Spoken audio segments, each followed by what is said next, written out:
So, Network Essentials, Tuesday, day 25, week 13, Tech Brew tonight.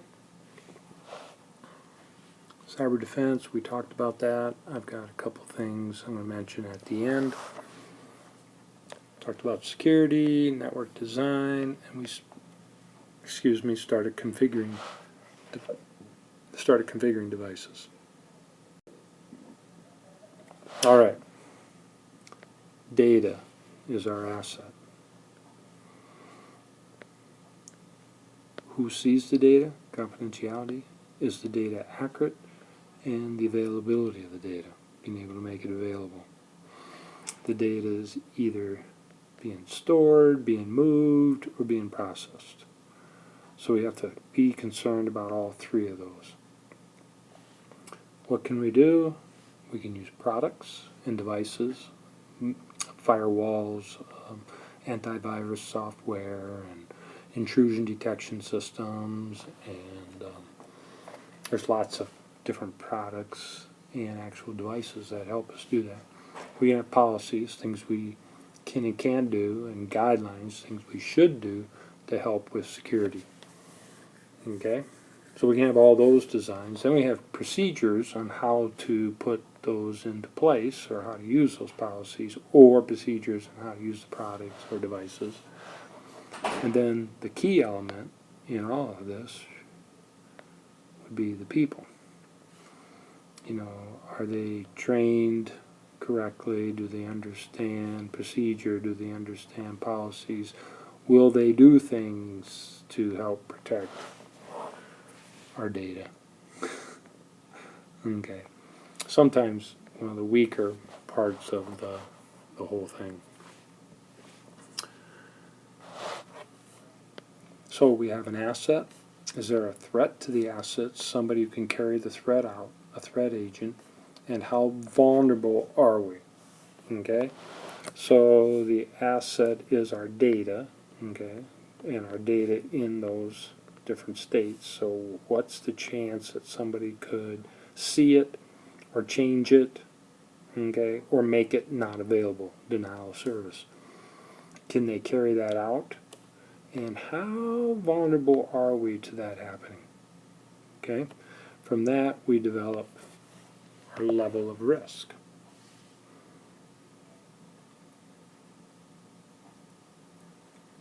Okay, level of risk. What kind of risk we want to take? We could ignore it.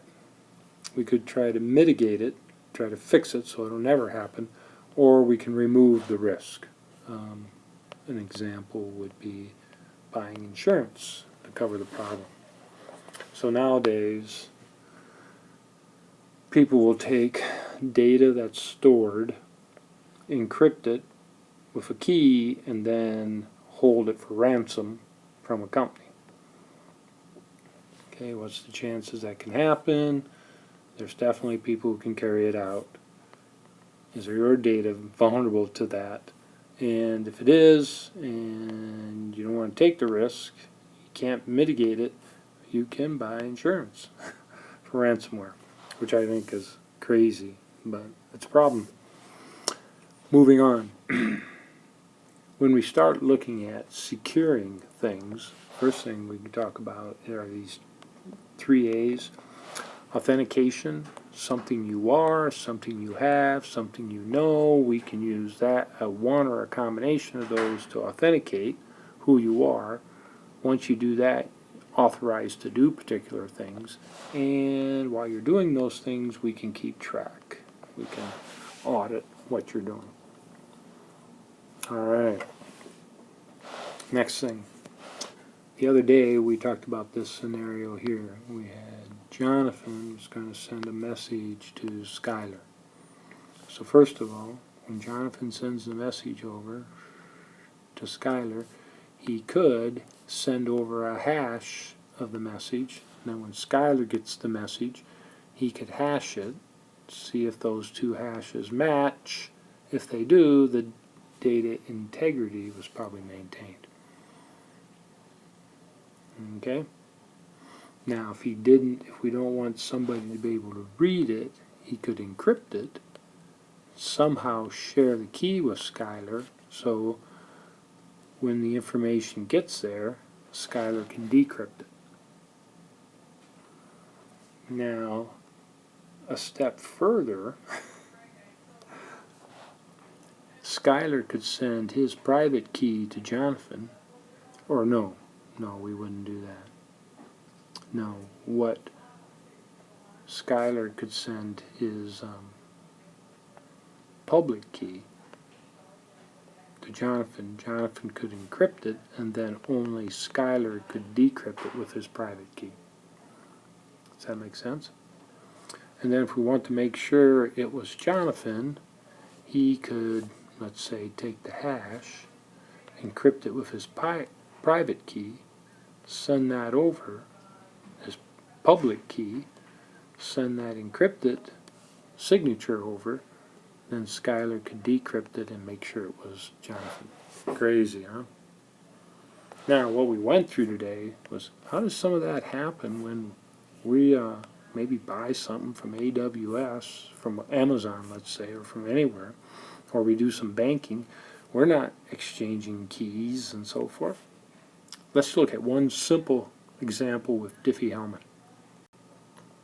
Diffie-Hellman's a couple of guys who came up with this, okay? So we could have the computer just do this. We can create a modulus, say pick 23, and then we can pick a base, so modulus needs to be a prime number. We can pick some base number, we'll call that G. So these are two we can share. So we can share that with Skylar and Jonathan. Then Jonathan picks a private number. Let's say he picks 6. Skylar picks a private number, 15. So those are their private. We won't call them keys here, but they're private number. Then we can use this formula. We put the 6 in here, put the 15 in here. We calculate this, okay? Where did these things come from? The 5 from here, and the modulus from here.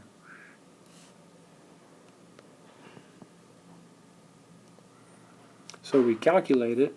This one comes out to be 8, and this one comes out to be 19. Skylar sends, or the computer sends 19 over here. Computer sends 8 over here. You notice how we put them in the formula. Now, these two become the base. We raise them to those powers of those private powers. You notice we haven't sent those across. Nobody should know those. And when you do that, they come out to be the same number. So now we have on each end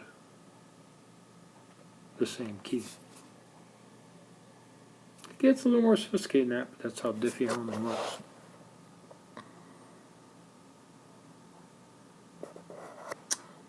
Okay. Last thing on security. We did a little bit of work. We said you can scan or you can view. There's lots of information you can gather via the internet nowadays. That information might allow you then to find a way to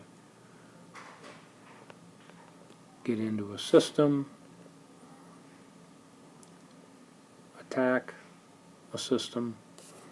Once you get in, you can escalate privileges, maybe create a back door, change the logs, and then you can function out of the machine.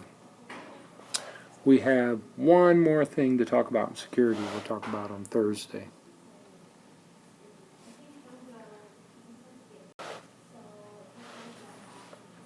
So, our network.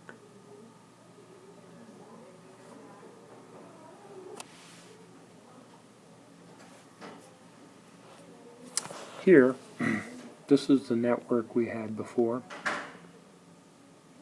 And today, we added this router, connected to this router, and then we had groups, and they were able to access these routers, 19, 20, 31, 32, those device numbers. We'll go over more on how to access the equipment. So our next step then on Thursday, we're going to start putting addresses in.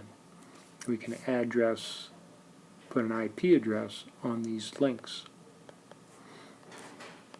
so that these routers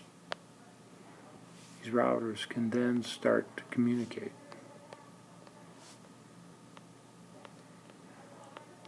And we may add a couple routers to it on Thursday. Okay? So to understand that, you need to go through the next chapter, chapter 8, that talks about how to configure these devices. And so that and troubleshooting are the two things we have left to do.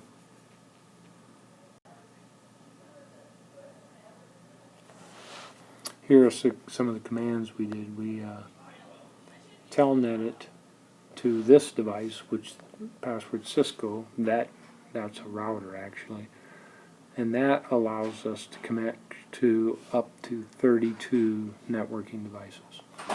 We did a config terminal, config, we did a show, another config, and we started looking at interfaces. So those commands,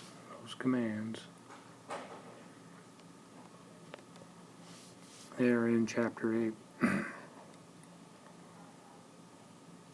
plus a lot more. So our goal is to be able to configure the devices in order to communicate. Simple configurations, not real advanced.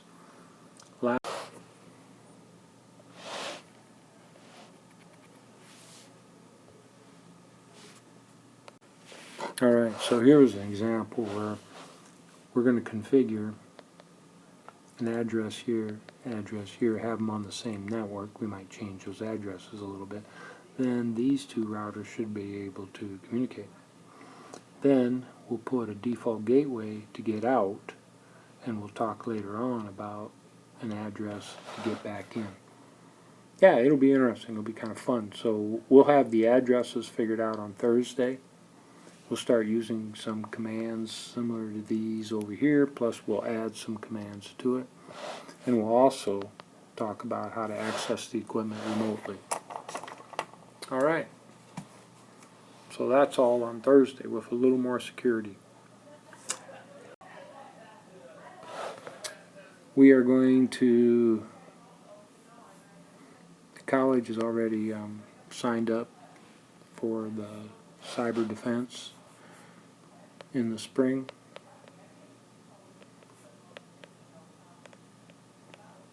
Okay, so we'll start getting ready for that. And what we talked about, AIMS, we have some students that want to go to AIMS, and we're going to figure out a way to pay for that ourselves.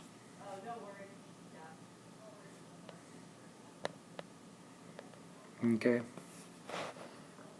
so we're going to sign up for that December 6th and 7th. So if you're interested, you need to let us know, and we'll get all the details figured out. We'll go down that Friday afternoon, leave at a decent time Friday afternoon, and then it's all day Saturday's competition, and then come home after that. Alright, well that's it.